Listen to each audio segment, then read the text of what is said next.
It is a great pleasure to welcome your friends in Australia to a little village of Alerac. My name is Claude. I am the cousin of Charles, and I am here to welcome you to the village where Ron and Bron have come with Euan and Suzanne to work in a little village. This is our house. I'll show you a little bit of the scenery and a little piscine where we keep cool after a little glass of wine or two. We are very hospitable ici en France, and we know that when the Australian and particularly the New Zealand are traveling, they feel homesick.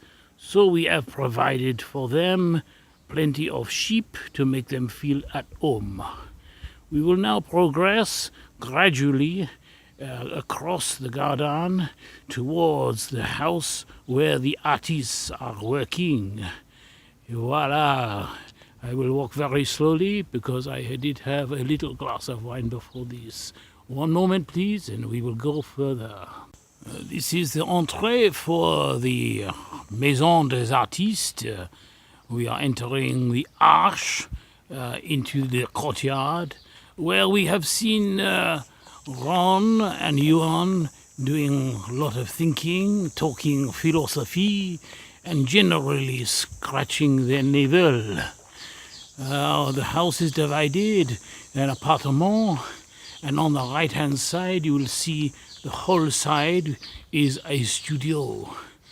We give you a little panorama around the garden. As you can see, it is a very tranquil place where you sit under the mulberry bush, thinking about the world and generally considering what to do. It is helped by a little wine press in the corner. We will now progress into the jardin and the swimming pool to see where the little sweet artists from Australia and New Zealand are looked after. Here we have, looking west from the Maison des Artistes, the view across the valley to the village of Tonnek. I think after many years of experience, Ron is the expert on this view. He has specialized many hours over here, and we are very appreciative of the work he's been doing to show us the natural contours. We will now progress to the studio.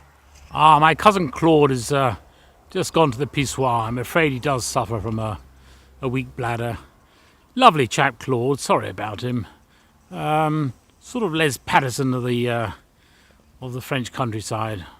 Glass of wine in one hand, a gitan in the other, and both bourguignon stains down his shirt. You know what I mean. Anyway, here's a view of the artist's house from the outside. It's an enormous house. It used to have another floor on top before a fire, and it was the principal house in this little hamlet that we have. In the past, it's been a manor house, it's been a school, and even a hospital during the wars. So I'll now take you forward and you can have a look at the studio. Welcome to the studio.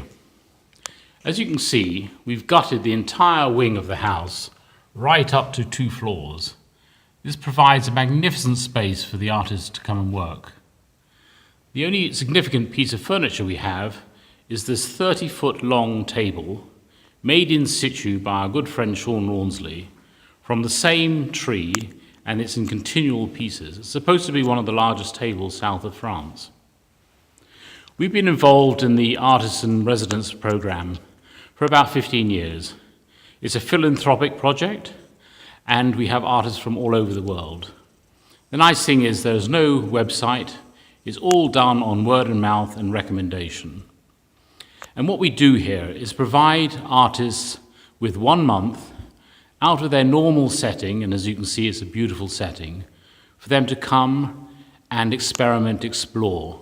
There is actually no pressure to do any work at all. So there's no exhibitions afterwards, no shows or anything. And we have artists who are famous, infamous, completely broke, and I guess from their reaction, we feel happy that we're providing what people really want. The last artist that we had was Anne Christopher, RA, who's a very respected sculptor, and she worked like crazy. And the next artist in is Emma Stibbons, who's recently been elected to the RA as a painter, printmaker. And I'm sure she'll be working like crazy as well for exhibitions all over the place. But on the other hand, we had a very nice young artist from Scotland who will remain nameless. She met a boy in the vineyard at the bottom of the hill, did very little work, but she left with a big smile. Well, that was sufficient inspiration for us. Now I'm just going to show you our little library in the back. This is where we're stocked up with what I describe as the Hello magazines for artists. It's all the back copies of the Sotheby's and Christie's catalogues. We often hear screams across the valley from artists saying, "How on earth did anyone pay that money for that pile of rubbish?" Well, that's the art market.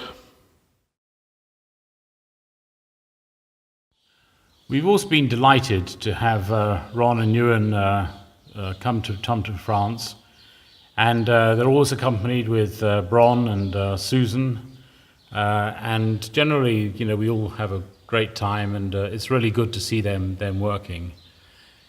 And when an exhibition happens from work from the region, that gives us a thrill because it makes it really all worthwhile that something is produced, and particularly when exhibited so far away. It's quite interesting in the sense that the two of them have completely different styles. Euan, much more free-flowing and spontaneous, but captures the heart of the matter very quickly. When Ron is much more detailed and, well, in his own way, I think what he does is he pierces the heart of the matter through his wonderful work. So we're very privileged to have them here, and it's always been a great pleasure. Here's a little view from the other side of the studio, looking across at the vineyards and turning back into the studio. So it's been great to have them here. They're wonderful people. I've looked at the website, and the work that's in the exhibition seems to represent the area extremely well. So enjoy the exhibition. They're special people, and I think it's very special work. So thank them and thank you.